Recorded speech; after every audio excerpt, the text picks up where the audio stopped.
والصلاة والسلام على أفضل الرسل وسيد الأنبياء ماحِ الذنوب والخطا منبع الجود والعطا معدن الكرم والوفا محمد المصطفى وعلى آله المجتبى وأصحابه العلماء والكرماء والشرفاء والتابعين لهم بالإحسان إلى يوم الجزاء. أما بعد فأعوذ بالله من الشيطان الرجيم. بسم الله الرحمن الرحيم. قال الله تبارك وتعالى في كلامه المجيد: قد جاءكم من الله نور وكتاب مبين. ثم قال الله تبارك وتعالى في شان حبيبه مخبرا وآمرا: إن الله وملائكته يصلون على النبي يا أيها الذين آمنوا صلوا عليه وسلموا تسلیما. تمام حضرات ذوق اور شوق کے ساتھ درود و سلام کا نذرانہ بارگاہ سید الانام میں پیش فرمائیں. الصلاة والسلام علیکہ یا سیدی یا رسول اللہ وعلا آلکہ واصحابکہ یا حبیب اللہ. الصلاة والسلام علیکہ یا محبوب رب العالمین وعلا آلکہ واصحابکہ یا شفیع المذنبین. الصلاة والسلام علیکہ یا سید الابرار وعلا آلکہ واصحابکہ یا نور الانوار. صدق اللہ مولانا العظیم وبلغنا رسوله النبی الکریم الامین ونحن على ذلك لمن الشاہدین والشاکرین والحمد للہ رب العالمین. اے احمد مرسل، اے احمد مرسل نور خدا، تیری ذات صفا کا کیا کہنا. اے احمد مرسل نور خدا، تیری ذات صفا کا کیا کہنا. پڑھتے ہیں ملائک صلی علی، تیری شان علا کا کیا کہنا. اے احمد مرسل نور خدا، تیری ذات صفا کا کیا کہنا. پڑھتے ہیں ملائک صلی علی، تیری شان علا کا کیا کہنا. چہرے پہ قرباں شمس و قمر، چہرے پہ قرباں شمس و قمر، زلفوں پہ تصدق شام و سحر. چہرے پہ قرباں شمس و قمر، زلفوں پہ تصدق شام و سحر. رخساروں پہ ٹھہرے کس کی نظر، مکھڑے کی جلا کا کیا کہنا. اے احمد مرسل نور خدا، تیری ذات صفا کا کیا کہنا. پڑھتے ہیں ملائک صلی علی، تیری شان علا کا کیا کہنا. عاجز سے کہاں ہو مدح تیری، کو توجہ ہے. عاجز سے کہاں ہو مدح تیری، تیرے خلق میں ہے قرآن سبھی. ام المومنین حضرت عائشہ صدیقہ رضی اللہ تعالی عنہ سے پوچھا گیا کہ حضور کا خلق پاک کیسا تھا، تو مومنوں کی ماں نے جواب دیا: کان خلقہ القرآن. میرے نبی کا اخلاق پوچھتے ہو، آپ کا خلق پاک پورا قرآن ہے. عاجز سے کہاں ہو مدح تیری، تیرے خلق میں ہے قرآن سبھی. جب تیری ثنا اللہ نے کی، پھر مجھ سے گدا کا کیا کہنا. احمد مرسل نور خدا تیری ذات صفا کا کیا کہنا، پڑھتے ہیں ملائک صلی علی تیری شان علا کا کیا کہنا۔ اللہ جل جلالہ وعم نوالہ کی حمد و ثنا حضور سرور کائنات فخر موجودات سید عالم رحمت دو عالم نور مجسم شفیع معظم نبی محتشم امام الانبیاء جناب محمد مصطفیٰ علیہ التحیت و ثنا کی بارگاہ بیکس پناہ میں ہدیہ درود و سلام بسط عجد و احترام پیش کرنے کے بعد میری دائیں طرف موجود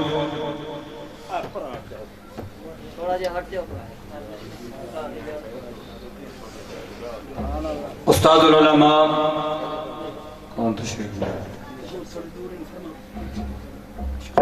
تھوڑی گھاجڑ کوئی کرن جیسے تو تاں گل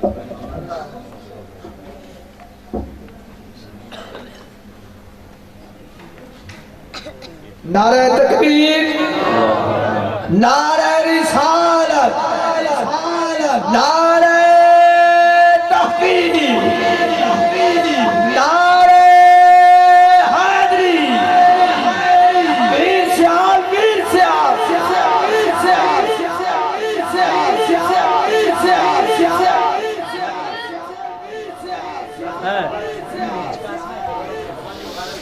اللہ جل جلالہ کی حمد و ثنا حضور سرور کائنات فخر موجودات سید عالم رحمت دو عالم نور مجسم شفیع معظم نبی محتشم امام الانبیاء جناب محمد مصطفیٰ علیہ التحیت و ثنا کی بارگاہ بیکس پناہ میں ہدیہ درود و سلام بسط عجد و احترام پیش کرنے کے بعد آپ احباب کے سامنے اس وقت سٹیج کی زینت ہیں استاد العلماء حضرت علامہ مولانا محمد احمد رضا خان باروی مدرس دارالعلوم ضیاء شمس الاسلام آستانہ عالیہ سیال شریف، اور میری دائیں جانب تشریف رکھتے ہیں حضرت علامہ استاد العلماء مولانا محمد وارث اعظم سیالوی مدرس دارالعلوم ضیاء شمس الاسلام سیال شریف، اور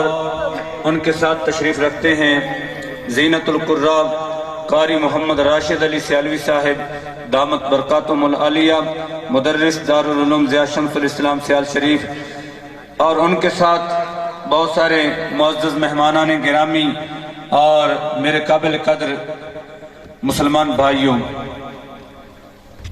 آج کی یہ تقریب سعید روحانی اور بابرکت محفل پاک سرکار مدینہ صلی اللہ علیہ وسلم کی آمد کی خوشی میں میلاد مصطفیٰ صلی اللہ علیہ وسلم کے عنوان سے انعقاد پذیر ہے، سبحان اللہ، جس میں ہم سب حاضر ہیں۔ دعا ہے اللہ تعالی ہم سب کی حاضری کو قبول و منظور فرمائے، اور جس دوست نے بھی جس اعتبار سے دامے دل میں سخنے قدمے حصہ لیا ہے، اللہ تعالی سب کی حاضری کو قبول فرما کے اس کے لیے یہ دنیا و آخرت کا سامان بنائے۔ بڑی محنت کی، دیکھ کر دل خوش ہوا آپ لوگوں کی جد و جہد۔ نبی رحمت نور مجسم صلی اللہ علیہ وسلم نے ارشاد فرمایا ذکر الانبیاء من العبادہ و ذکر الصالحین کفارہ، کہ اللہ کے نبیوں اور رسولوں کی شان بیان کرنا یہ عبادت ہے، اور اللہ والوں کے تذکرے کرنے سے اپنے گناہ ختم ہو جاتے ہیں۔ اللہ والوں کی شان بیان کرنے سے اپنے گناہ دھل جاتے ہیں، گناہ ختم ہو جاتے ہیں۔ تو یقیناً ہم اسی عہد کے ساتھ یہی عزم لیے اس محفل پاک میں تشریف فرما ہے۔ اگرچہ مجھے یہ فرمایا گیا کہ آپ نے پنجابی میں گفتگو کرنی ہے، لیکن میں سمجھتا ہوں کہ پنجابی کے مقابلے میں میرے لیے اردو آسان ہوگا۔ میرے سامنے بہت سارے چہرے ایسے ہیں، کاموں پورے لوگ تشریف فرما ہیں، اور بہت سارے چہرے میں ایسے دیکھ رہا ہوں کہ ماشاءاللہ دنیاوی تعلیم کے حامل، کوئی میٹرک میڈل ایسے بھی ضرور ہے، تو میری بات آپ ضرور سمجھیں گے۔ انشاءاللہ اپنے مسلک کے مطابق عقائد کی چند بنیادی باتیں اور رسول اللہ صلی اللہ علیہ وسلم کے میلاد پاک کے حوالے سے چند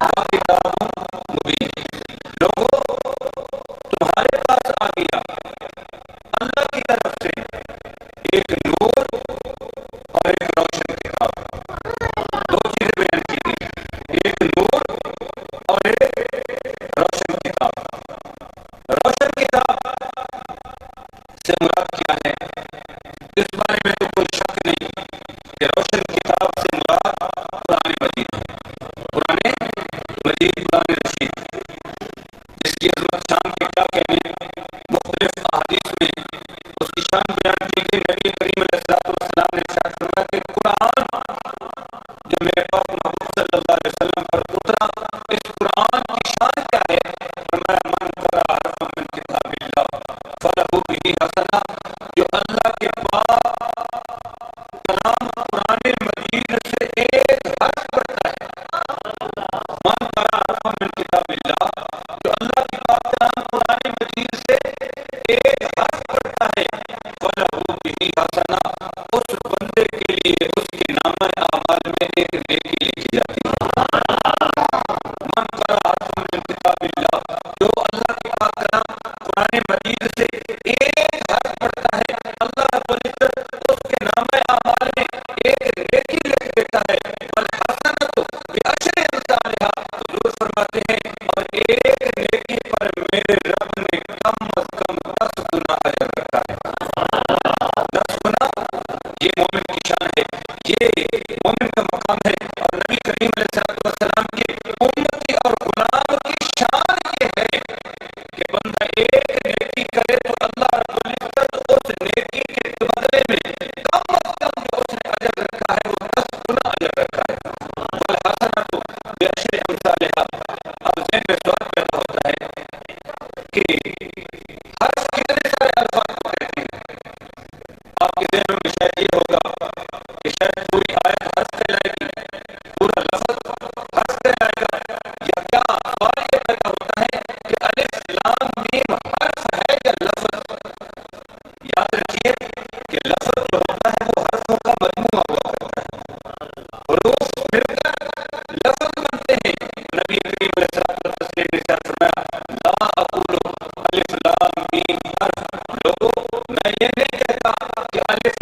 آپ کے سامنے لائٹیں جل رہی ہیں، کمکمیں جگمگا رہے ہیں، یہ سارے نور نور حسی ہیں۔ آپ ذرا نظر اٹھا کے دیکھیں تو یہ سارے نور آپ سر کی آنکھوں سے دیکھ سکیں گے تو یہ سارے نور حسی ہیں۔ چاند کا نور نور حسی، اور سورج کا نور نور حسی، ستاروں کا نور یہ بھی حسی نور ہے، اور یہ جو کمکمیں جگمگا رہے ہیں یہ سارے حسی نور ہیں۔ اور نور مانوی کیا ہوتا ہے؟ نور مانوی کسے کہتے ہیں؟ جس طرح نبوت کا نور، رسالت کا نور، ولایت کا نور، دین کا نور، ایمان کا نور، قرآن کا نور، رمضان کا نور، جتنے بھی ارکان اسلام ہیں ان سب کا نور نور مانوی ہے۔ یہ دل سے نظر آتا ہے، سر کی آنکھوں سے نظر نہیں آتا۔ لیکن تیرے اور میرے نبی کی شان کیا ہے؟ اللہ رب العزت نے نبی کریم علیہ السلام کو نور حسی کی بھی اصل بنا دیا، نور مانوی کی بھی اصل بنا دیا، گویا کہ یہ کائنات کے سارے نور، یہ کائنات کے سارے نور نور مصطفیٰ کے در کے گدا نظر آتے ہیں۔ یہ چاند کا نور، ستاروں کا نور، یہ سورج کا نور، یہ سب نور نور مصطفیٰ کے در کے گدا نظر آتے ہیں۔ اور یہ جو ارکان اسلام کے انوار ہیں، قرآن کا نور ہو، ولایت کا نور ہو، اور یہ نبوت کا نور ہو، رسالت کا نور ہو، یہ سارے نور کائنات کے جتنے انوار ہیں یہ نور مصطفیٰ کے در کے گدا نظر آتے ہیں۔ اسی لیے تو یہ نور میرے پاک محبوب صلی اللہ علیہ وسلم کے در کے کھلونے نظر آتے ہیں۔ یہ جو چمکتا ہوا چاند رات کو آپ کو دکھائی دیتا ہے، یہ میرے پاک محبوب صلی اللہ علیہ وسلم کا کھلونا ہے۔ حضرت عباس رضی اللہ تعالی عنہ یہ حضور کے چچے ہیں۔ ایک دن چچا بھتیجا دونوں تشریف فرما ہیں اور موج میں حضور تشریف فرما ہیں، تو حضرت عباس رضی اللہ تعالی عنہ نے عرض کی، یا رسول اللہ، میرے ایمان لانے کا جو سبب ہے وہ آپ کے بچپن کا ایک واقعہ ہے۔ میں تو آپ کا بچپن دیکھ کر متاثر ہو گیا تھا، آپ کا بچپن دیکھ کر متاثر ہو گیا تھا۔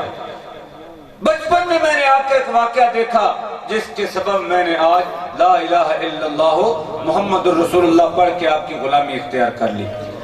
تو نبی کریم علیہ السلام نے ارشاد فرمایا، چچا جان وہ کون سا ایسا واقعہ ہے جس نے تجھے متاثر کر دیا اور تو میری نبوت و رسالت کو تو نے مان لیا، میرا کلمہ پڑھ لیا؟ عرض کی، یا رسول اللہ، آپ کا بچپن کا دور تھا، آپ اپنے پہ گھوڑے میں تشریف فرماتے، ننی منی عمر رسول کریم علیہ السلام کی، آپ اپنے پہ گھوڑے میں تشریف فرما ہیں۔ تو حضرت عباس رضی اللہ تعالیٰ عنہ آپ کے چچا ارشاد فرماتے ہیں، رَأَيْتُكَ فِي الْمَهْدِ تُنَاجِ الْقَمَرَ، یا رسول اللہ میں نے آپ کو دیکھا کہ آپ اپنے فرش زمین پہ رکھے ہوئے پہ گھوڑے میں ہوتے تھے لیکن آسمان کے چاند سے سرگوشیاں فرما رہے ہوتے۔ سبحان اللہ۔ رَأَيْتُكَ فِي الْمَهْدِ تُنَاجِ الْقَمَرَ، یا رسول اللہ میں نے دیکھا کہ آپ اپنے پہ گھوڑے میں ہوتے تھے، بچپن کا عالم تھا اور آپ آسمان کے چاند سے سرگوشیاں فرما رہے ہوتے تھے۔ اچھا سرگوشی کسے کہتے ہیں آپ جانتے ہیں؟ میرا خیال ہے تم کو نہیں پتا۔ سرگوشی کسے کہتے ہیں؟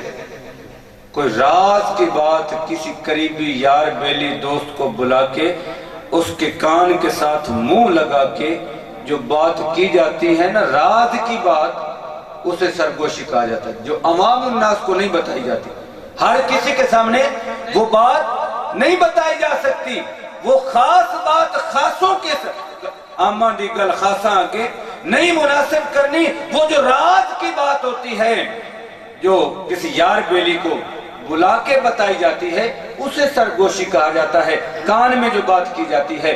تو یا رسول اللہ آپ اپنے پنگھوڑے میں تشریف فرما ہوتے تھے، جلوہ افروز ہوتے تھے، رَأَيْتُكَ فِي الْمَهْدِ تُنَاجِ الْقَمَرَ، یا رسول اللہ میں نے دیکھا کہ آپ پنگھوڑے میں ہوتے تھے اور 2,40,000 میل کی بلندی پر چمکنے والے چاند سے آپ سرگوشیاں فرما رہے ہوتے تھے. سبحان اللہ. نعرہ تکبیر، نعرہ رسالت، نعرہ تحقیق، نعرہ حیدری، علماء حق اہل سنت.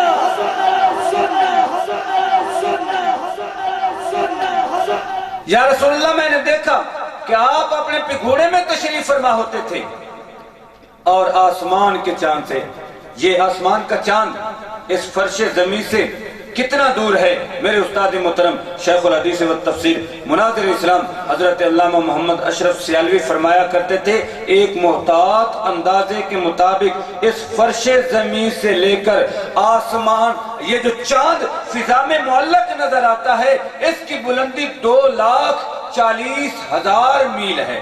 2,40,000 میل کے فاصلے پہ یہ چاند چمک رہا ہے. حضرت عباس فرماتے ہیں یا رسول اللہ میں نے دیکھا کہ آپ اپنے گھوڑے میں ہوتے تھے اور آسمان کے چاند سے سرگوشیاں فرما رہے ہوتے تھے. وَتُشِيرُ إِلَيْهِ بِإِصْبَعِكَ، اور یا رسول اللہ آپ اپنے گھوڑے میں ہوتے تھے اور آپ کا جب جھولا جھلایا جاتا تھا تو آپ اپنا ننھا منھا ہاتھ فضا میں جب نکالا کرتے تھے تو آپ کی انگلی فضا میں بلند ہوتی تھی. وَتُشِيرُ إِلَيْهِ بِإِصْبَعِكَ، یا رسول اللہ آپ اپنی انگلی سے جب اشارہ فرمایا کرتے تھے تو فحیث اشرت الیہ مالا، یا رسول اللہ جدھر آپ کی انگلی کا اشارہ ہوتا تھا آسمان کا چاند ادھر جھک جاتا. چاند جھک جاتا جدھر. اعلیٰ حضرت امام اہل سنت فرماتے چاند جھک جاتا جدھر، انگلی اٹھاتے مہد میں کیا ہی چلتا تھا اشاروں پہ کھلونا نور کا اور چاند سے. اس لیے میں نے عرض کر دیا نا کہ یہ کائنات کے سارے نور نور مصطفیٰ کے در کے گدا نظر آتے ہیں. یہ چاند چمکتا ہوا نور برساتا ہوا میرے محبوب کی انگلی کے اشارے پہ رقص کرتا ہوا نظر آتا ہے.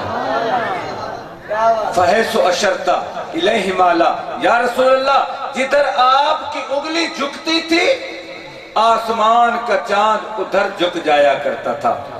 میرے نبی نے یہ نہیں فرمایا کہ چچا جان آپ کو مغالطہ لگا ہوگا، یہ کیسے کہ میں فرش زمین پہ اپنے گھوڑے میں ہوں اور 2,40,000 میل کی بلندی پر چمکنے والا چاند، اس سے میں کیسے باتیں کر سکتا ہوں، سرگوشی کیسے ہو سکتی ہیں؟ وہ میری انگلی کے اشارے پہ کیسے ناچ سکتا ہے، رقص کر سکتا ہے؟ بلکہ میرے نبی نے اپنے چچا کی اس بات پہ مہر تصدیق ثبت کرتے ہوئے ارشاد فرمایا کہ اے چچا جان سن، صرف میں اس سے سرگوشیاں نہیں کرتا تھا، صرف وہ میری انگلی کے اشاروں پر ناچتا اور رقص کر كُنْتُ أُحَدِّثُهُ وَيُحَدِّثُنِي، وہ مجھ سے باتیں کرتا تھا میں اس سے باتیں.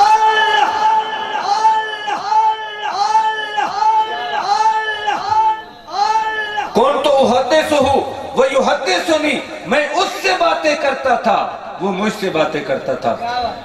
شاید میری تقریر آپ کو پسند نہ لگے، اس کی وجہ یہ ہے کہ میں کوئی ٹپے سنانے والا تو ہوں نہیں.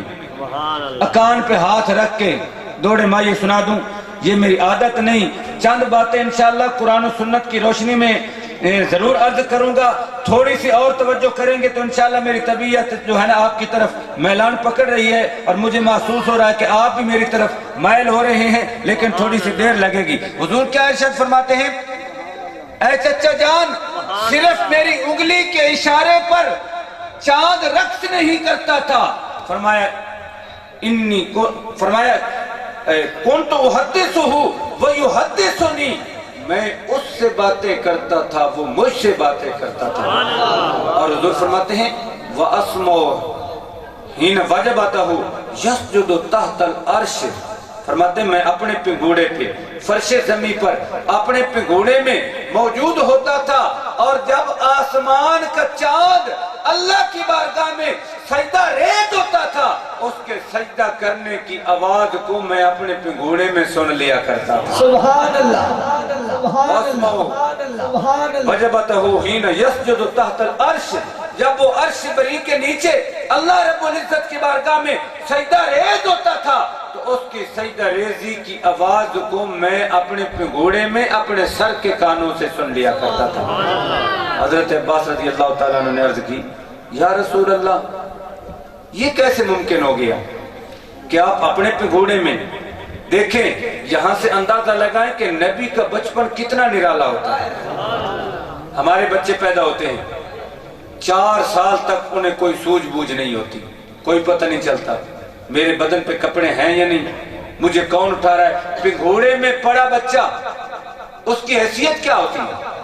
آپ سب لوگ جانتے ہیں نا، عوام الناس کے بچوں کا عالم یہ ہوتا ہے کہ بچے کو کوئی پتہ نہیں ہوتا کہ میرے پگھوڑے کو کون ہلا رہا ہے، مجھے کون، میرے پگھوڑے کو کون جھلا رہا ہے، میرے کپڑے کون بدل رہا ہے۔ اسے تو اپنی پاکی اور پلیدی کا پتہ نہیں ہوتا، اسے اپنے بدن پہ کپڑوں کا پتہ نہیں ہوتا، اسے اپنے کھانے کی چیز کا پتہ نہیں ہوتا۔ لیکن تیرا اور میرے نبی کی شان کیا ہے، اس کے بچپن کا عالم کیا ہے؟ آپ فرماتے میں اپنے پگھوڑے میں ہوتا تھا، آسمان کے چاند سے باتیں کیا کرتا تھا، سبحان اللہ۔ اور جب اللہ کی بارگاہ میں سجدہ ریز ہوتا تھا تو اس کی سجدہ ریزی کی آواز کو میں اپنے سر کے کانوں سے سن لیا کرتا تھا۔ حضرت محترم اور حضرت عباس نے عرض کی یا رسول اللہ یہ کیسے ممکن ہو گیا کہ بچپن کے عالم میں آپ اپنے پگھوڑے میں ہوں، اور یہ کیسے ممکن ہو گیا؟ تو میرے پاک محبوب صلی اللہ علیہ وسلم نے ارشاد فرمایا کہ اے میرے چچا عباس، یہ تو میں دنیا میں آ چکا تو یہ تو اس کی باتیں ہیں۔ آپ نے فرمایا اے چچا جان سن، جب میں اپنے ماں کی پیٹ میں ہوتا تھا، سیدہ آمنہ پاک کے شکم اطہر میں میرا نور جلوہ گر ہو چکا تھا، تو اس وقت لوح محفوظ پر جو قلم چلتی تھی میں اپنی ماں کے شکم اطہر میں اپنے سر کے کانوں سے وہ آواز سن لیا کرتا۔ یہ تو میرے دنیا میں جلوہ گر ہونے کے بعد کی باتیں ہیں، میں ابھی دنیا میں نہیں آیا، اپنی ماں کے پیٹ میں موجود تھا تو اس وقت بھی لوح محفوظ پر جو قلم چلتی تھی اس قلم چلنے کی آواز کو میں اپنے کانوں سے سن لیا کرتا تھا۔ میں نے عرض کیا کہ نبی کی زندگی کا ہر دور نرالا ہوتا ہے، اس کو اپنے بچوں پر قیاس نہ کرنا چاہیے۔ نبی کی زندگی، نبی کا بچپن، نبی کا لڑکپن، نبی کی جوانی، نبی کا عالم شباب، وہ ہر آدمی کے زندگی کے جو مراحل ہیں اس سے بالکل جدا گانا ہوتا ہے۔ آپ کہیں گے کہ پتہ نہیں یہ بات آپ نے کہاں سے نکال لی۔ آئیے قرآن پاک کی طرف چلتے ہیں کہ نبی کا مقام کیا ہوتا ہے، نبی کی شان کیا ہوتی ہے۔ آپ جانتے ہیں اللہ کے پاک پیغمبر حضرت عیسیٰ روح اللہ علیہ السلام اللہ کے جلیل القدر پیغمبر ہیں اور روح اللہ ہیں، کلمت اللہ ہیں، عیسیٰ روح اللہ علیہ السلام۔ یہ آپ نے علماء کرام کی زبانی سن رکھا ہوگا کہ آپ بن باپ کے پیدا ہوئے، آپ بن باپ کے پیدا ہوئے۔ جب آپ اپنے ماں حضرت مریم رضی اللہ تعالی عنہ کے بطن اقدس سے بن باپ کے پیدا ہوئے تو شور بچ گیا، ہر طرف یہ خبر عام ہو گئی، تو برادری کے لوگ بڑے پریشان، وسیب کے لوگ بڑے پریشان، اور ایک وفد بن کے حضرت مریم کے پاس گیا اور انہوں نے جا کر کہا ما کان ابوک امرأ سوء ما کانت امک بغیہ، اے مریم نہ تو تیرا باپ بد کردار تھا نہ تیری ماں برے کردار کی مالک، یہ تو نے کیا ظلم کر دیا، کیسی زیادتی ہو گئی کہ بن باپ کے اس خاندان کی، جس خاندان کی تو ہیں اس خاندان کا تو کوئی آدمی برا نہیں تھا، تیرا باپ بھی اچھا، تیری ماں بھی اچھی، لیکن تو نے بن باپ کے یہ بچے کو کیسے جنم دے دیا۔ اب وہ اللہ کی ولی کاملہ تھی، اللہ کی نیک بندی تھی، خالق کی کائنات نے ان کے دل میں یہ بات الہام کر دی، القاء کر دی، فرمایا کہ تو نے نہیں بولنا، تو نے نہیں بولنا، تو نے چپ کر روزہ رکھ لینا ہے، یہ بچہ خود گواہی دے گا۔ یہ ہے نبی کا بچپن۔ جب انہوں نے پوچھا کہ یہ بن باپ کے بچہ تو نے کیسے جنم دیا، تو انہوں نے فرمایا انی نذرت للرحمن صوما فلن اکلم اليوم انسیا، میں نے تو رب رحمان کے لیے چپ کر روزہ رکھ رکھا ہے، میں کسی انسان سے کلام نہیں کروں گا۔ اور جب انہوں نے یہ بات بیان کر دی تو آپ نے اس کا جواب تلاش کرنے کے لیے فاشارت الیہ، اس بچے کی طرف آپ نے اشارہ کیا کہ اس سوال کا جواب کہ یہ بن باپ کیسے پیدا ہوا، اس سوال کا جواب لینا چاہتے ہو تو اس بچے سے پوچھو۔ فاشارت الیہ، آپ نے اس کی طرف اشارہ کر دیا۔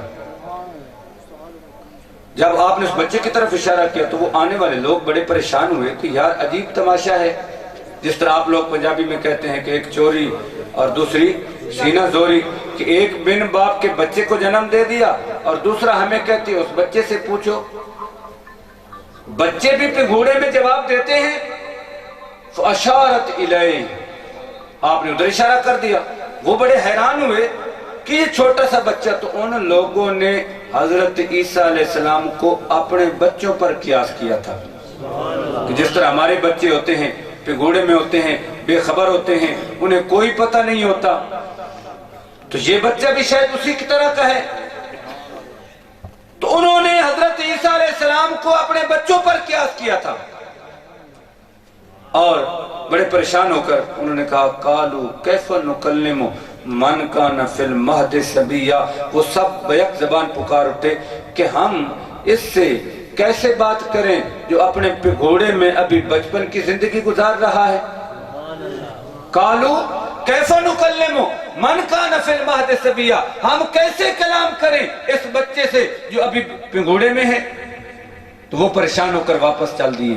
اب دیکھیں اللہ کے نبی کی شان دیکھو، نبی کے بچپن کا مقام دیکھو کہ جب وہ لوگ پریشان ہو کر واپس چل دیے، اس مقام پر مفسرین کرام لکھتے ہیں کہ حضرت عیسیٰ علیہ السلام نے جب واپس جاتے دیکھا نا اس وفد کو،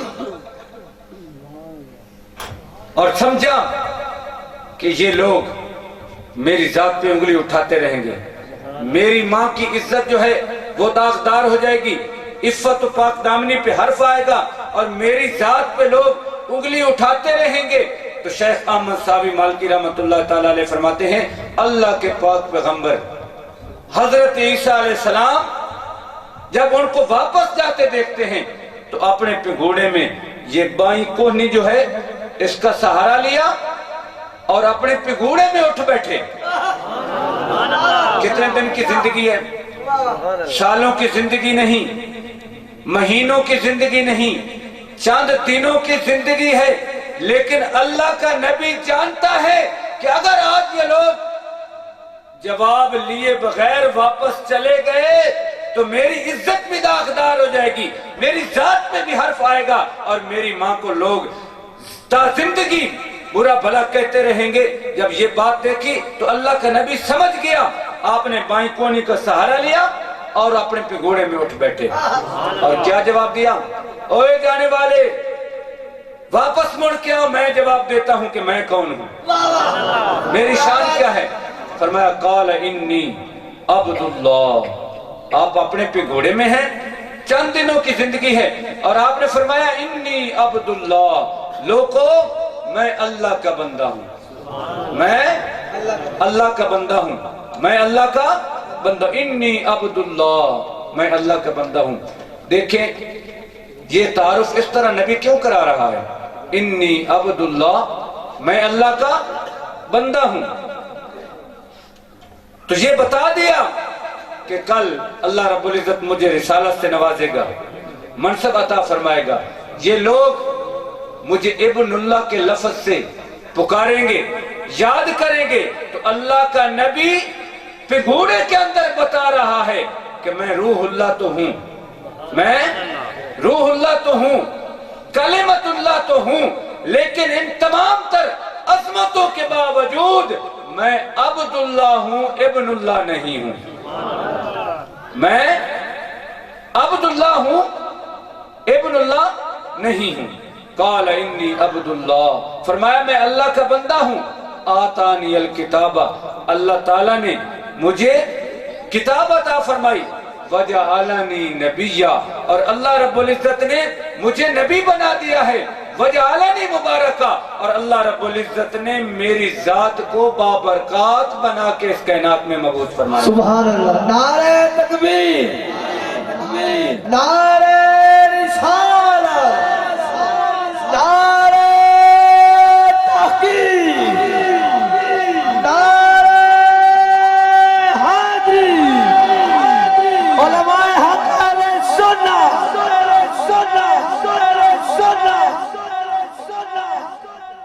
تو اللہ کے نبی کا بچپن بھی نرالا ہوتا ہے، انوکھا ہوتا ہے۔ تو حضور فرماتے ہیں کہ ابھی میں اپنی ماں کے پیٹ میں ہوتا تھا تو لوح محفوظ پر جو قلم چلتی تھی میں اس کی آواز بھی سن لیا کرتا تھا۔ حضرات محترم، حضرت سیدہ آمنہ پاک رضی اللہ تعالی عنہ ارشاد فرماتی ہیں کہ جب حضور کا نور میرے بطن اقدس میں جلوہ گر ہوا، آپ میرے بطن اقدس میں تشریف لائے، تو عام عورتیں جب ان حالات سے دوچار ہوں تو انہیں تکلیف ہوتی ہے، پریشانی ہوتی ہے اور دکھ درد کا وہ شکار ہوتی ہیں، لیکن سیدہ آمنہ پاک رضی اللہ تعالی عنہ ارشاد فرماتی ہیں کہ جب حضور کا نور میرے بطن اقدس میں جلوہ گر ہوا تو میرے لیے سما بھی عجیب ہو گیا، مجھے کوئی دکھ نہیں ہوتا، کوئی تکلیف نہیں، بلکہ فرماتی ہیں کہ ہر رات جب میں اپنے بستر پر محو استراحت ہوتی تھی تو مبارک بادیوں کا ایک سلسلہ شروع ہو جایا کرتا تھا۔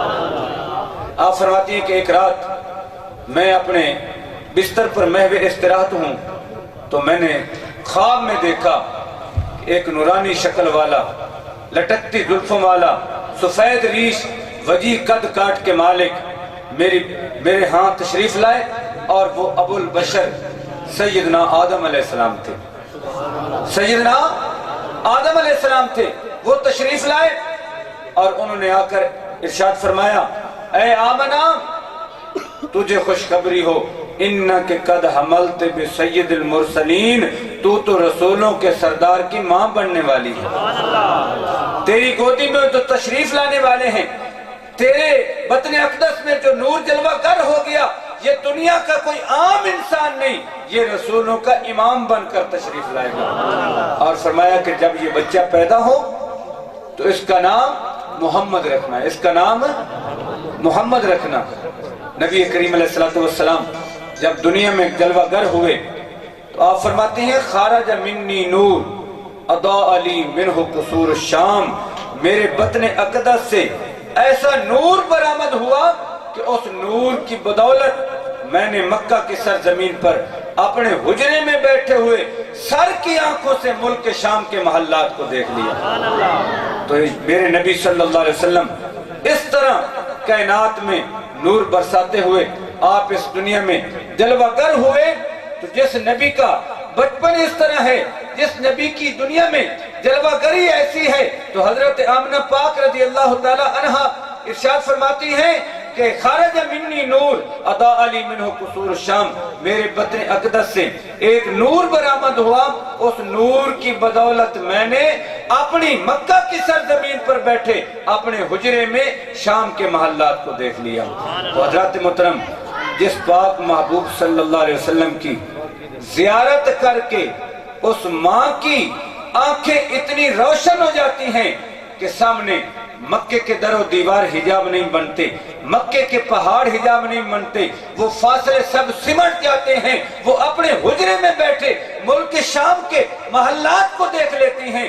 اگر اس نبی کی زیارت کرنے سے ماں کی شان یہ بڑھ جاتی ہے اور اس کی نگاہ کا عالم یہ ہوتا ہے، تو پھر تیرے میرے نبی کی نگاہ کا عالم کیا ہوگا؟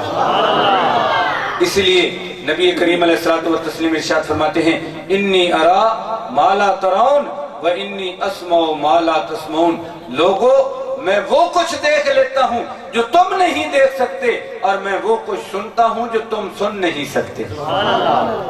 جہاں تمہاری آنکھوں کی انتہا ہو جاتی ہے، وہاں سے میرے دیکھنے کی ابتدا ہوتی ہے، اور جہاں تمہارے سننے کی انتہا ہو جاتی ہے وہاں سے میرے سننے کی ابتدا ہوتی ہے۔ نبی کریم علیہ السلام اس شان کے ساتھ دنیا میں جلوہ گر ہوئے۔ سیدہ آمنہ پاک رضی اللہ تعالی عنہا ارشاد فرماتی ہیں کہ جب حضور دنیا میں جلوہ گر ہوئے، مدارج النبوت میں شیخ عبدالحق محدث دہلوی رحمت اللہ تعالی علیہ نے لکھا کہ زائیدم محمد را ودیدم اورا در سجدہ، حضور کی شان ولادت ملاحظہ ہو، آپ کے شان کے ساتھ دنیا میں تشریف لائے۔ آپ کی آمنہ ماں جو ہے وہ اس بات کی گواہی دیتی ہے، آپ فرماتی ہیں زائیدم محمد را ودیدم اورا در سجدہ، میں نے جب محمد عربی صلی اللہ علیہ وسلم کو جنم دیا، آپ اس کائنات میں جلوہ گر ہوئے تو میں نے دیکھا کہ حضور سجدے میں تھے۔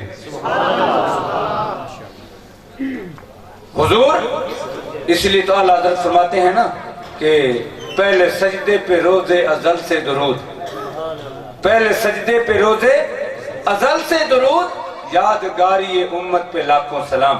تیرا میرا نبی جب دنیا میں جلوہ گر ہوا تو آپ سجدہ ریز ہو گئے۔ اب دیکھیں عام بچے پیدا ہوتے ہیں تو وہ خود بھی پلیت ہوتے ہیں، ان کی ماں بھی ناپاک ہو جاتی ہے، اور جس جگہ پہ ان کی پیدائش ہوتی ہے وہ جگہ بھی ناپاک ہو جاتی ہے۔ بچہ بھی ناپاک، ماں بھی ناپاک، اور جس جگہ پہ وہ بچہ جنم لے رہا ہے وہ جگہ بھی ناپاک ہو جاتی ہے۔ لیکن تیرے میرے نبی کی شان، ولادت کی شان کیا ہے؟ میرے نبی دنیا میں تشریف لائے تو خود بھی پاک ہیں، اور جس جگہ پہ تشریف لا رہے ہیں وہ ساری جگہ بھی پاک ہیں۔ اور اللہ رب العزت نے نبی پاک صلی اللہ علیہ وسلم کو کس قدر علم عطا فرمایا تھا۔ اب دیکھیں آتے ہی رسول اللہ صلی اللہ علیہ وسلم سجدہ ریز ہو رہے ہیں۔ اپنی عملی زندگی اور ظاہری زندگی کا آغاز جو ہے وہ سجدے سے فرما رہے ہیں، سجدے سے اپنی ظاہری زندگی کا آغاز آپ سجدے سے فرما رہے ہیں۔ تو دنیا میں آتے ہوئے آپ نے سجدہ کیوں فرمایا؟ اس میں حکمت کیا تھی؟ بتانا یہ چاہتے تھے، اپنی شان امتیازی بیان کرنا چاہتے تھے، اپنی شان امتیازی کو واضح کرنا چاہتے تھے کہ لوگوں میں دنیا میں آیا ہوں تو احکام طہارت سے بھی واقف ہوں، شرائط عبادت سے بھی واقف ہوں، احکام طہارت سے بھی واقف ہوں، شرائط عبادت سے بھی واقف ہوں۔ اور نبی کریم علیہ السلام سجدہ اس لیے فرما رہے ہیں کہ میرا ایک مشن ہے اور میں ایک مقصد لے کر آ رہا ہوں، وہ کیا کہ میں ساری مخلوق کو رب واحد کے سامنے جھکانے کے لیے تشریف لایا۔ اس لیے حضور آتے ہی اس کائنات میں سجدہ ریز ہو جاتے ہیں، اس لیے تاکہ پتہ چل جائے دنیا والوں کو کہ میں ساری مخلوق کو، ساری خدائی کو ایک خدا کے سامنے جھکانے کے لیے تشریف لا رہا ہوں، اور شرک کا کلا کما کرنے کے لیے اور غیر اللہ کی عبادت کو جڑ سے اکھیڑ پھینکنے کے لیے اس دنیا کائنات میں جلوہ گر ہو رہا ہوں۔ حضرات محترم، نبی آتے ہی اتنا علم رکھتا ہے۔ نبی کریم علیہ السلام جب اس کائنات میں جلوہ گر ہوئے تو جناب عبد المطلب نے آپ کا نام محمد رکھا۔ حضور سید عالم صلی اللہ علیہ وسلم اس کائنات میں جلوہ گر ہوئے تو ایک روایت کے مطابق رسول اللہ صلی اللہ علیہ وسلم ختنہ شدہ پیدا ہوئے، اور ایک روایت کے مطابق 7ویں دن نبی کریم علیہ السلام کا ختنہ کیا گیا، اور آپ نے وسیب کے لوگوں کو بلایا اور بہت بڑی پرتکلف دعوت کا اہتمام فرمایا۔ وسیب کے لوگ آئے، برادری کے لوگ آئے، کھانا کھا کے جب فارغ ہو گئے تو اس وقت انہوں نے عرض کی کہ اے عبد المطلب، جس بچے کی ولادت کی خوشی میں آپ نے ہمیں دعوت دی تھی اس بچے کا نام کیا رکھا ہے؟ اس بچے کا نام کیا رکھا ہے؟ تو جناب عبد المطلب نے فرمایا کہ میں نے اس بچے کا نام محمد رکھا ہے، میں نے اس بچے کا نام محمد رکھا ہے۔ تو وہ سن کر حیران ہو گئے، کیوں کہ اس دور میں اس خطے کا رواج یہ تھا کہ جب کسی کے گھر میں بچہ پیدا ہوتا تو اس بچے کا نام اپنے بزرگوں بڑوں اپنے اباء اجداد کے ناموں پر نام رکھے جاتے تھے. کل تک تو یہی سلسلہ چلتا رہا، لیکن آج کل ہم اس دور میں ہیں کہ کوئی ایسا نام ہونا چاہیے جو پہلے کسی کا نہ ہو. اسی طرح ہے نا، آج کل دوڑ لگی ہوئی ہے، گھر میں بچہ پیدا ہو گیا تو پھر فون کرنے شروع کر دیتے ہیں کہ جی اس لفظ کا کیا مطلب ہے، اس لفظ کا کیا مطلب ہے، ایسا نام رکھے تو کیا معنی بنے گا.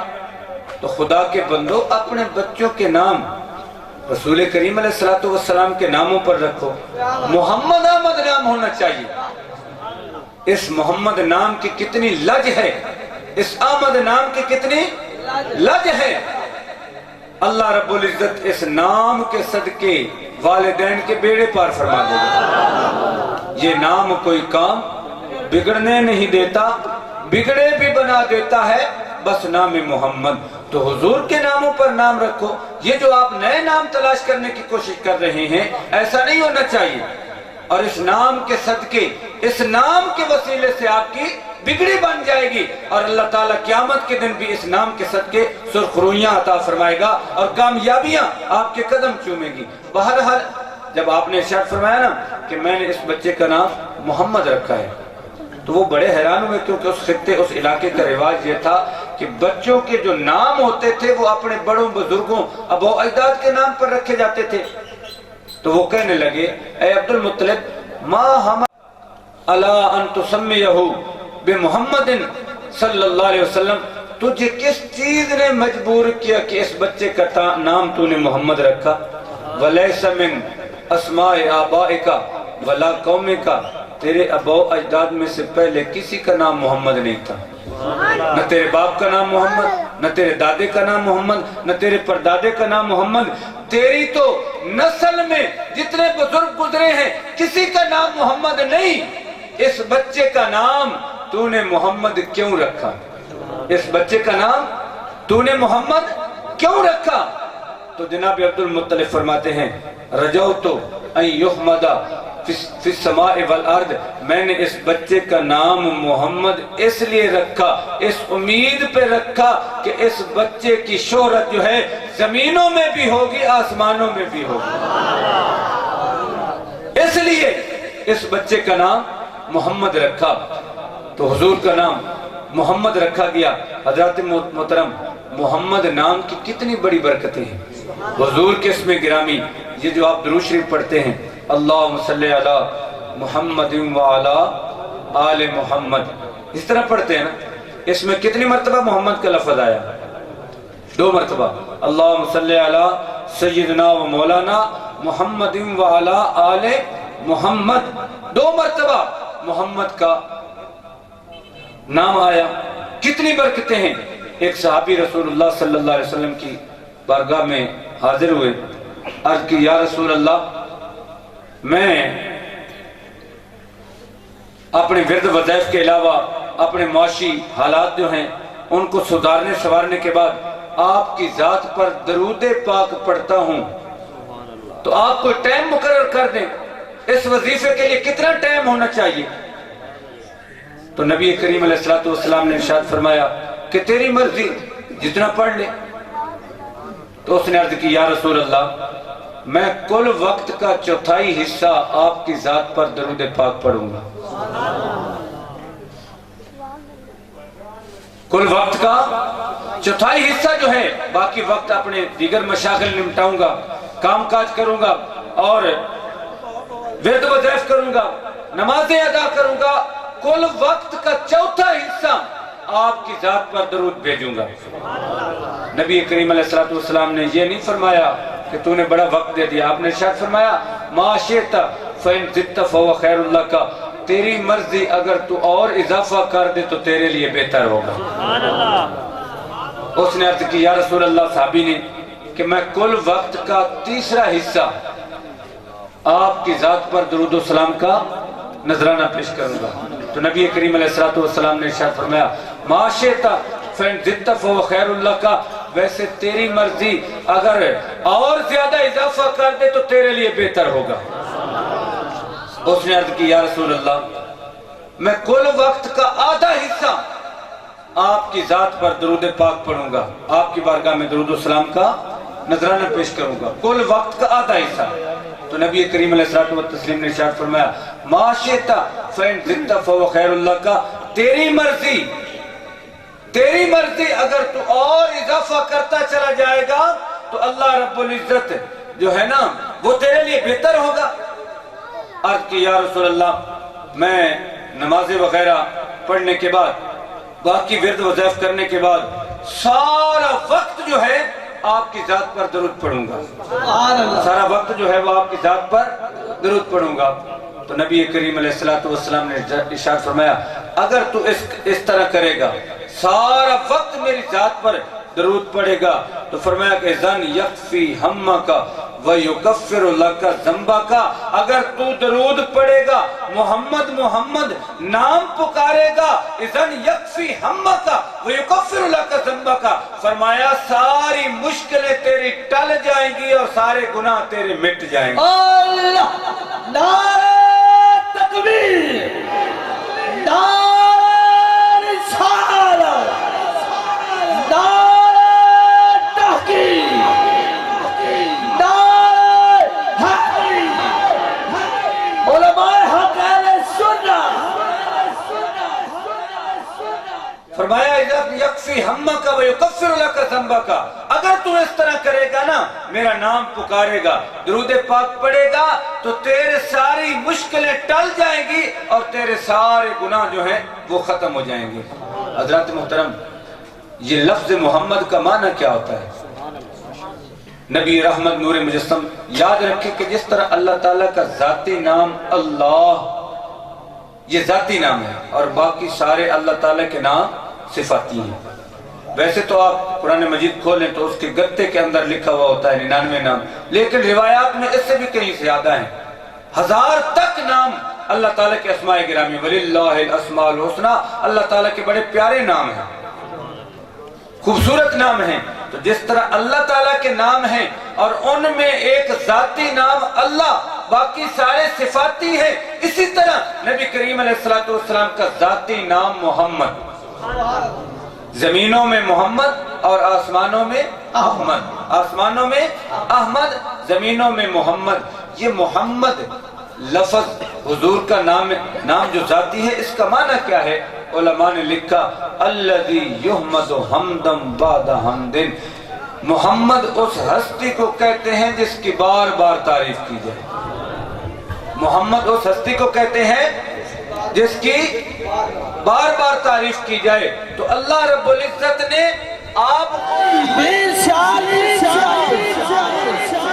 لاجپال سرکار کی آمد، سردار کی آمد، مکی کی آمد، مدنی کی آمد، سیدی مرشدی، سیدی مرشدی، 20 سال 20 سال 20 سال 20 سال 20 سال 20 سال 20 سال 20 سال 20 سال 20 سال 20 سال 20 سال 20 سال 20 سال سیدی مرشدی، سیدی مرشدی۔ تمامی عوام اپنی اپنے کو تشریف فرماؤ۔ رونق کو دوبالا کیا آپ کی آمد پر ہم دل کی اتھا گہرائیوں سے آپ کو خوش آمدید کہتے ہیں، عالم و سالم مرحبا۔ اللہ تعالیٰ ان بزرگوں کا سایہ تا دیر ہمارے سروں پر قائم و دائم فرمائے۔ قبلہ شاہ صاحب تشریف فرما ہیں، ان کی موجودگی میں اپنی گزارشات کو اختتام کی طرف لے جاؤں گا۔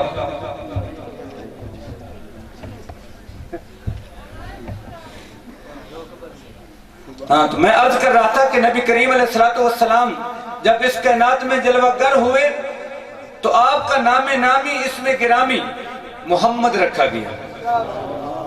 عبد المطلب سے جس طرح میں نے عرض کیا کہ لوگوں نے پوچھا کہ آپ اس بچے کا نام محمد کیوں رکھ رہے ہیں؟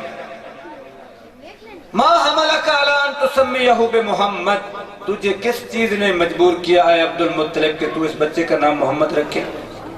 ولیس من آبائک اسماء آبائک ولا قومک، حالانکہ تیرے ابو اجداد میں سے نہ تیرے دادے کا نام محمد، نہ تیرے باپ کا نام محمد، نہ تیرے پردادے کا نام محمد، تیرے خاندان میں تیرے بزرگوں میں کسی کا نام محمد نہیں، تو نے اس بچے کا نام محمد کیوں رکھا؟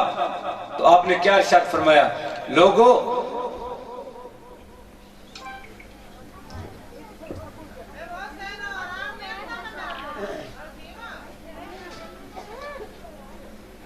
میں نے اس بچے کا نام اس امید پہ محمد رکھا، رجوت ان یحمد فی السماء والارض، مجھے امید ہے کہ اس نام محمد کے چرچے زمینوں میں بھی ہوں گے، آسمانوں میں بھی ہوں گے۔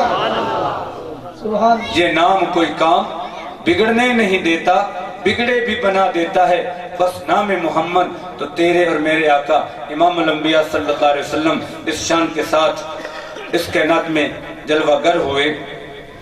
یہ ایک چھوٹی سی پرچی آئی ہے، سائل نے لکھا ہے کہ وہ کون سی حدیث ہے جس میں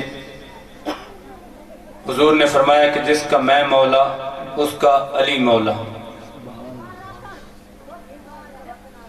یہ اس وقت میرے ذہن میں جو حوالہ گھوم رہا ہے وہ یہ ہے کہ یہ ترمذی شریف کی حدیث ہے، سیاستہ کی مشہور و معتبر کتاب، جس کے مصنف امام ابو عیسیٰ محمد بن عیسیٰ ترمذی رحمہ اللہ تعالی اس حدیث کو نقل کرتے ہیں، جس کے الفاظ یہ ہیں کہ من کنت مولاہ فہذا علی مولاہ، جس کا میں مولا ہوں تو یہ علی اس کا مولا ہے۔ بات سمجھ آ گئی؟ غالباً یہ ترمذی شریف کی حدیث ہے، میں انشاءاللہ بعد میں تحقیق کر کے یہ آپ کے علاقے کے خطیب حضرت علامہ مولانا خاور عباس صاحب ان کو ذکر کر دوں گا، بحوالہ بات عرض کر رہا ہوں۔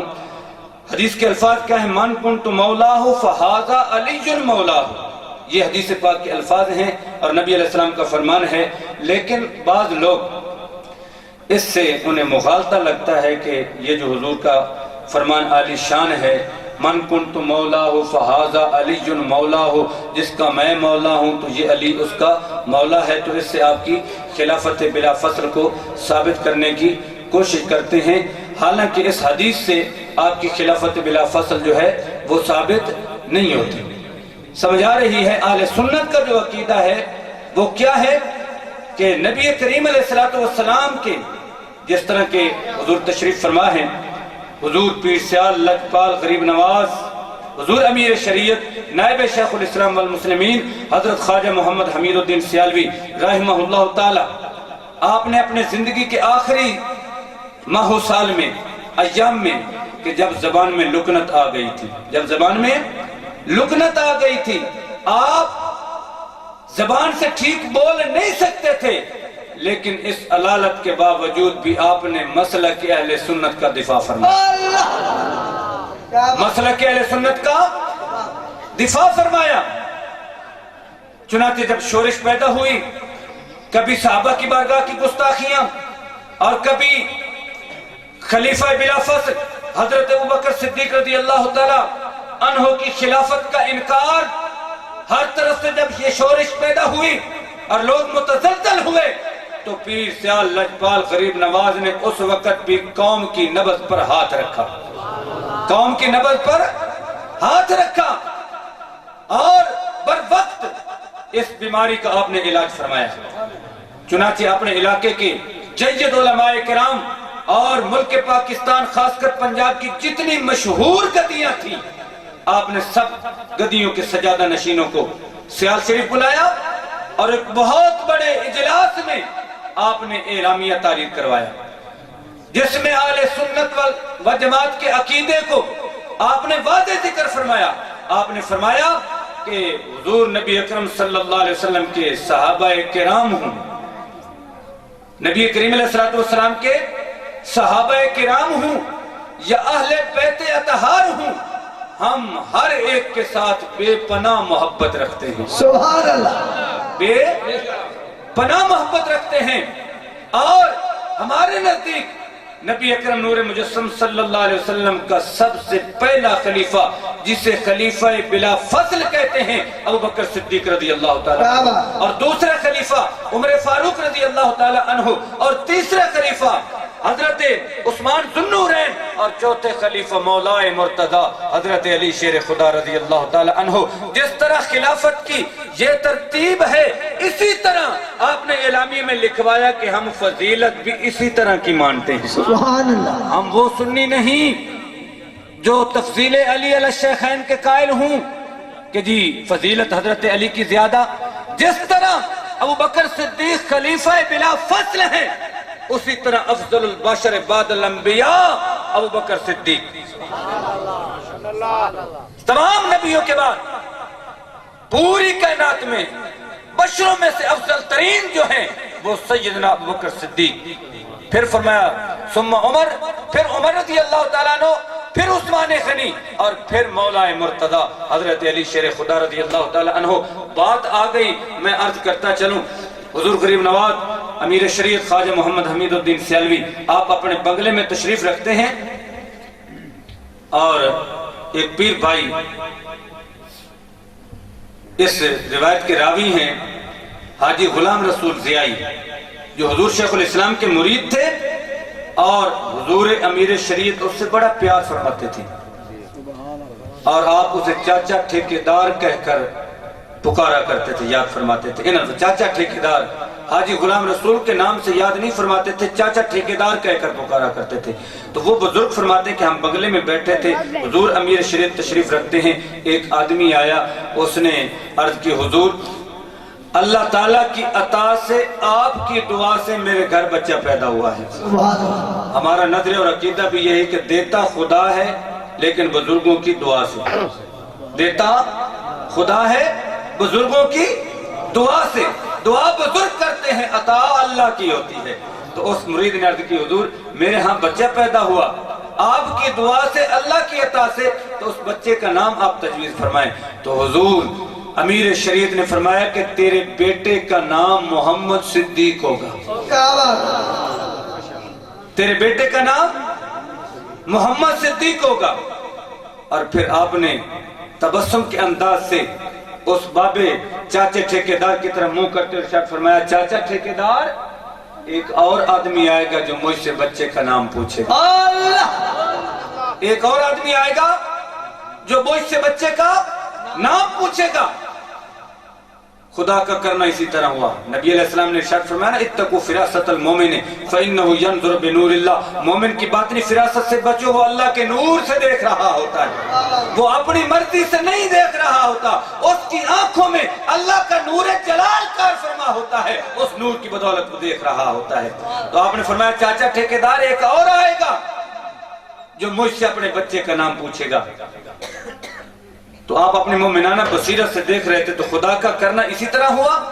ایک اور آدمی آیا، اس نے پوچھا حضور آپ کی دعا سے اللہ کی عطا سے میرے گھر میں بچہ پیدا ہوا، آپ کوئی پیارا سا نام تجویز فرما دیں۔ تو حضور امیر شریعت نے فرمایا تیرے بیٹے کا نام محمد عمر ہوگا، تیرے بیٹے کا نام محمد عمر ہوگا۔ پھر اس چاچا ٹھیکیدار کی طرف توجہ فرماتے ہوئے تبسم کے انداز میں حضور امیر شریعت نے فرمایا چاچا ٹھیکیدار ایک تیسرا آدمی بھی آئے گا جو مجھ سے بچے کا نام پوچھے گا۔ پھر اسی طرح تیسرا شخص آیا، اس نے عرض کی حضور آپ کی دعا سے اللہ کی عطا سے میرے گھر بچہ پیدا ہوا ہے، بیٹے کا نام تجویز فرما دیں۔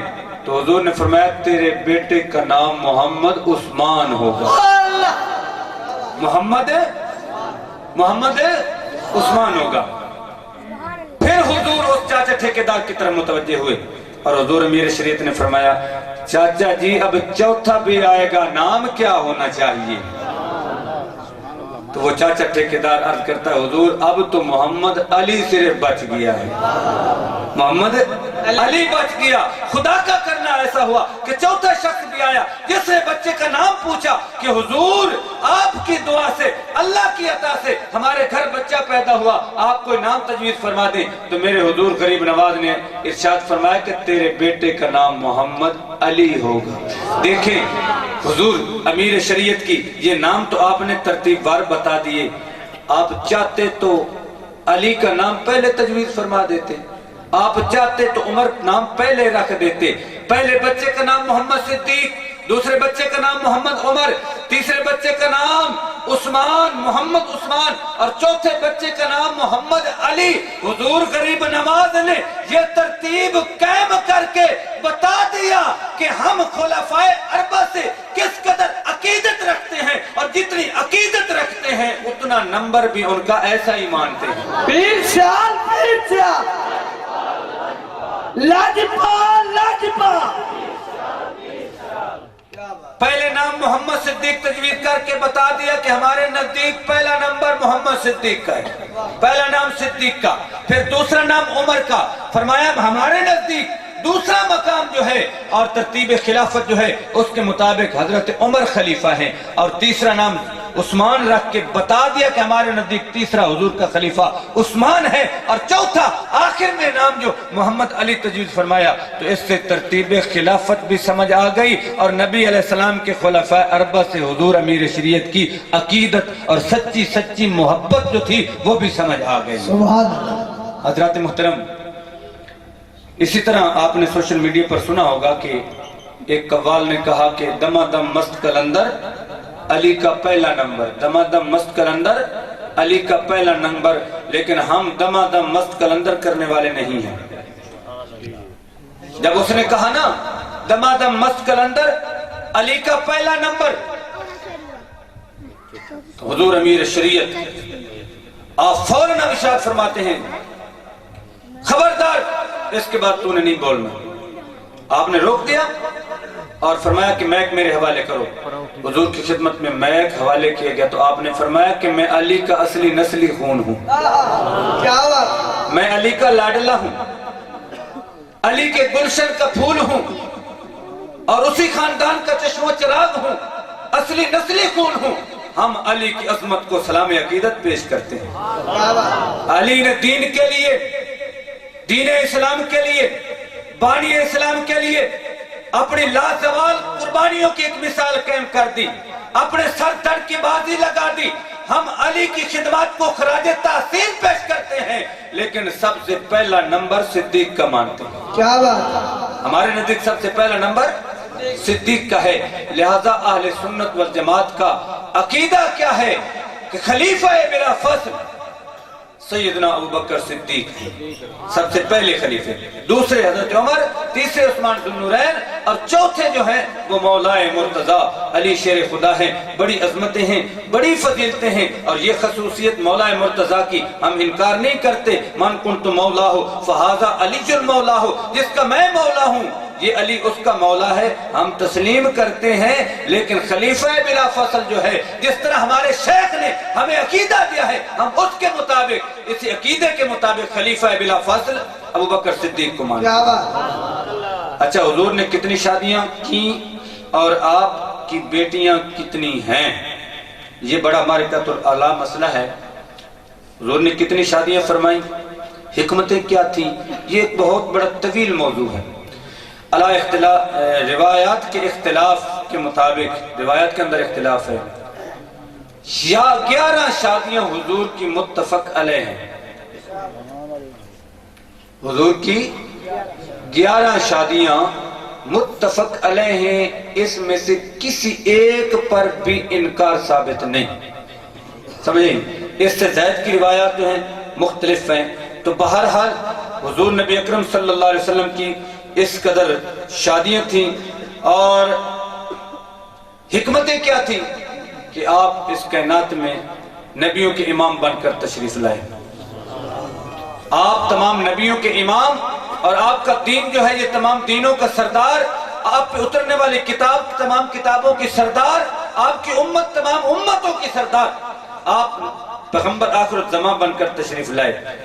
اور جس دھرتی پہ آپ تشریف لائے تو وہ تو خون کی ہولی کھیلنے والے لوگ تھے، قبائل کی لڑائیاں سال ہا سال تک جاری رہتی تھی. بعض لوگ یہ اعتراض کرتے ہیں کہ نبی نے اتنی شادیاں کی, اتنی شادیوں کی کیا ضرورت تھی؟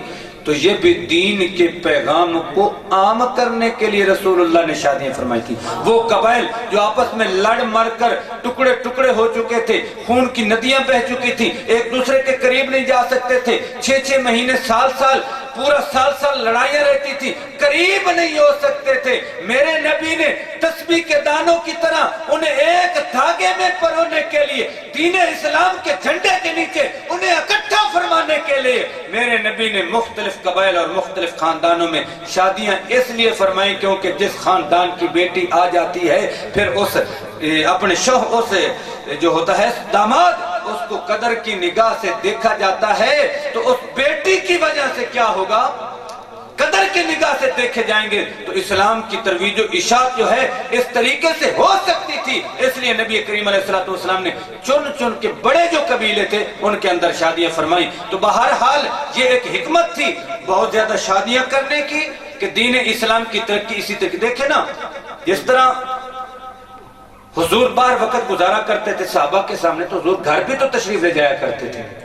تو آپ احادیث کی کتابیں اٹھا کے دیکھیں تو آپ کو مختلف مناظر نظر آئیں گے.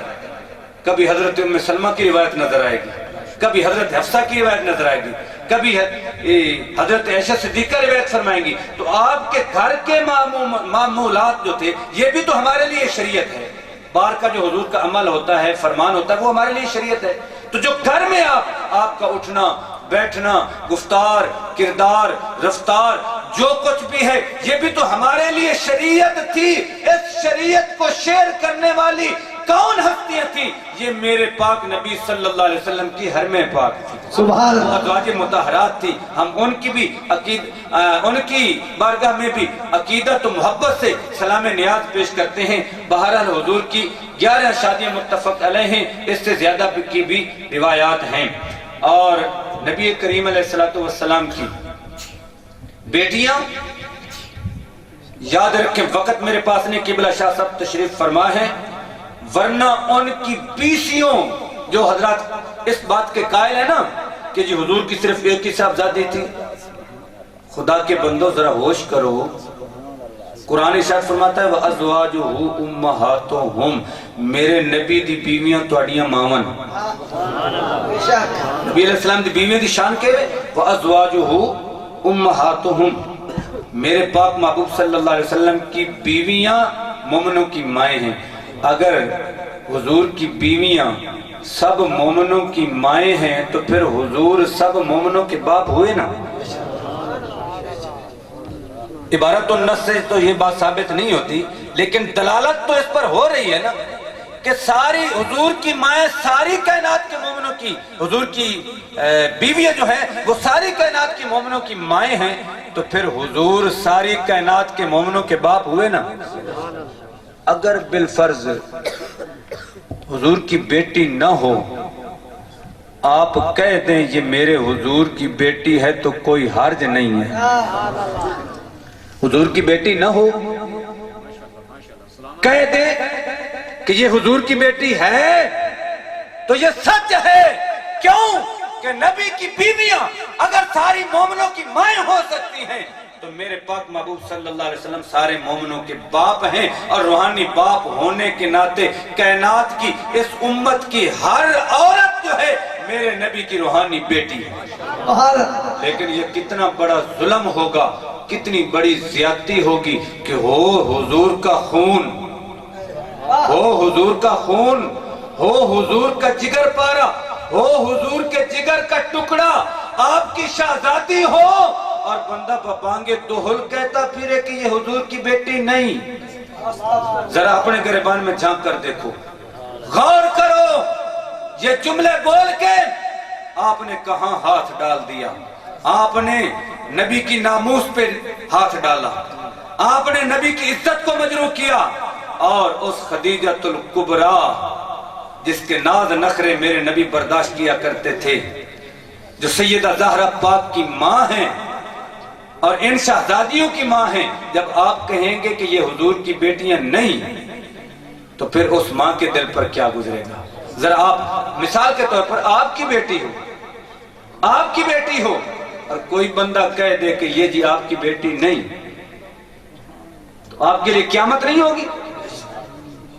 کتنی ناگوار ہوگی گزرے گی یہ بات آپ کے دل پر، رسول اللہ کی شہزادی ہو اور پھر بندہ کہے کہ حضور کی بیٹی نہیں۔ اس سے بڑا ظلم اپنے آپ کو امتی بھی کہلائے اور لا الہ الا اللہ محمد رسول اللہ کا ورد بھی کرے، اپنے آپ کو مومن بھی کہلائے اور حضور کی شہزادیوں کا انکار کرے، اس کا ایمان نہیں ہے، خطرے میں بھی نہیں، بالکل ایمان سے وہ آری بندہ ہے جو کہے کہ رسول اللہ کی شہزادیاں نہیں ہیں۔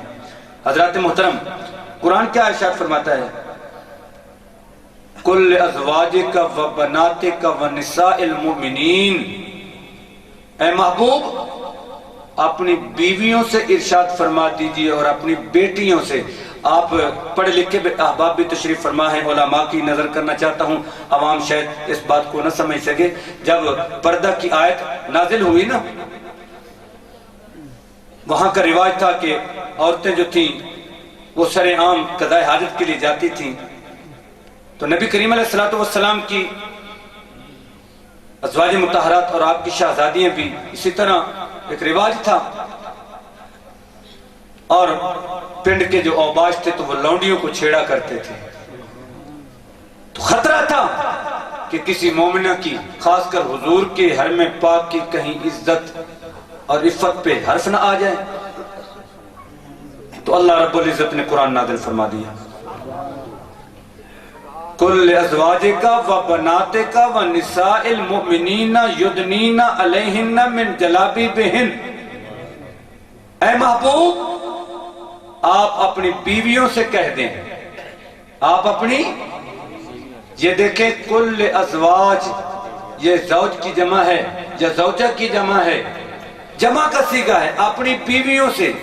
یہ ان کا ایک مولوی ہے مقبول احمدی، اس کا ترجمہ ہے، آپ اپنی بیویوں سے کہہ دیں کل ازواجک و بناتک، اور اپنی بیٹیوں سے، بنات جمع بنت کی ہے۔ پڑھے لکھے آپ ذرا توجہ کریں گے، ازواج جمع زوجہ کی ہے جس کا معنی اردو میں کیا ہے؟ بیویاں، اور بنات جمع بنت کی ہے جس کا معنی ہے بیٹیاں، اور شیعہ مفسر نے اس کا ترجمہ کیا ہے بیٹیاں۔ آپ اپنی بیٹیوں سے کہہ دیں، بیویوں سے کہہ دیں، اور عربی میں جمع کا اطلاق دو سے اوپر ہوتا ہے، ایک کو واحد، دو کو تثنیہ، اور دو سے زائد پر 3 4 5 6 لا تعداد افراد جو ہیں ان پر جمع کا اطلاق ہوتا ہے، اسے کہتے ہیں جمع۔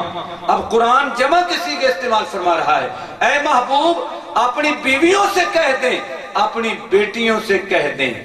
تو بیٹی اگر ایک ہے تو پھر بنت کا آتا، کل ازواجک و بنتک و بناتک کیوں آیا؟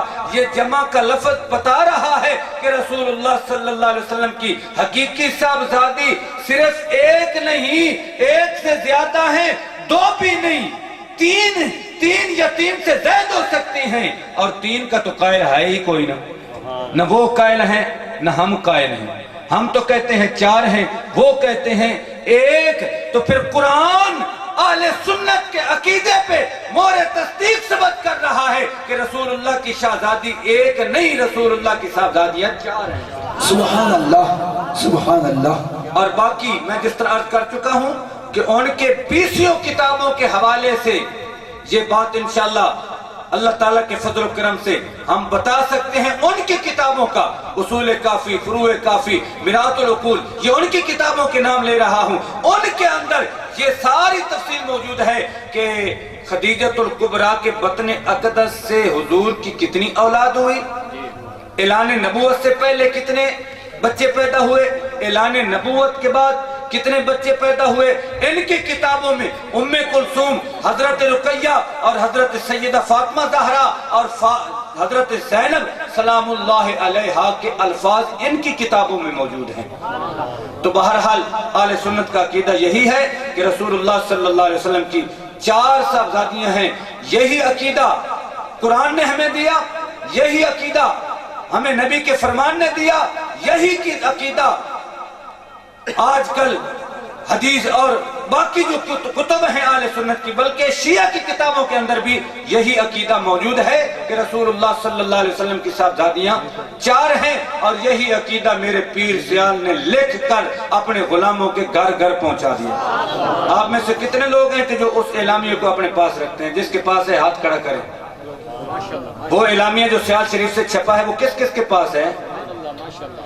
جس کے پاس ہے وہ اپنے پیر کے مشن کو عام کرتے ہوئے کم از کم 5 کاپیاں کروا کے ان پیر بھائیوں یا دیگر جو سنی مسلمان ہیں ان کے گھروں میں 5 کاپیاں کروا کے وہ اعلامیہ بھیجے۔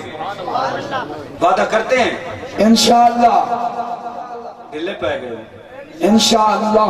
وہ اعلامیہ جو سیال شریف کی دیواروں پر میرے حضور خواجہ سیدی و سندی مرشدی حضور خواجہ محمد ضیاء الحق سیالوی دامت برکاتہم العالیہ جانشین حضور امیر شریعت نے اپنے باپ کے مشن کو آگے بڑھاتے ہوئے، اسی مشن کو 4 چاند لگاتے ہوئے اب لوہے کی تختیوں پر پرنٹ کروا کے باب حمید کی بائیں طرف لگا دیا ہے۔ سبحان اللہ۔ جب آپ دربار شریف پہ حاضر ہوں گے نا، باب حمید سے گزرنے لگیں گے، جب نظر اٹھا کے دیکھیں گے تو وہ تختی آپ کو سامنے نظر آئے گی، اور جب باہر نکلیں گے تو بنگلے شریف کی دیوار پر لگی ہوئی تختی وہ نظر آئے گی۔ جس طرح دربار شریف پہ یہ تختیاں لگ گئی ہیں، آپ کے گھروں میں بھی یہ پیر سیال کی دی ہوئی تختیاں لگنی چاہیے۔ انشاءاللہ۔ ہمارا ایمان ہے، ہمارا عقیدہ ہے کہ پیر سیال کا یہ دیا ہوا پیغام جس گھر میں موجود رہے گا اس کی نسل بگڑ نہیں سکتی۔ سبحان اللہ۔ اس کی نسل بگڑ نہیں سکتی۔ میں کافی وقت لے لیا، آپ کے درمیان اور پیر صاحب کے درمیان کافی حیل ہو گیا۔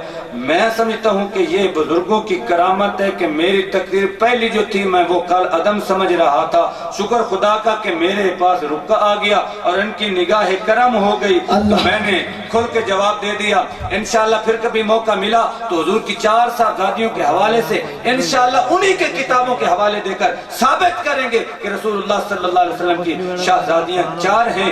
قبلہ شاہ صاحب تشریف فرما ہے، ہم ان کے اور آپ کے درمیان حائل نہیں ہونا چاہتے، ان کی زیارت سے بھی مستفید ہوں اور ان کے ملفوظات عالیہ کو بھی اپنے دل میں جگہ دینے کے لیے تیار ہو بیٹھیں۔ اللہ تعالی ہم سب کی حاضری کو قبول و منظور فرمائے۔ وآخر دعوانا الحمدللہ رب العالمین۔ تازہ ترین اپلوڈز کی نوٹیفیکیشن حاصل کرنے کے لیے ہمارے چینل کو سبسکرائب کریں اور ساتھ میں دیے گئے گھنٹی کے نشان کو دبانا نہ بھولیں۔ یہ بھائی قدیر خان بلوچ صاحب سیالوی مووی میکر چاک نمبر 175 ضلع جھنگ تو بڑی مہربانی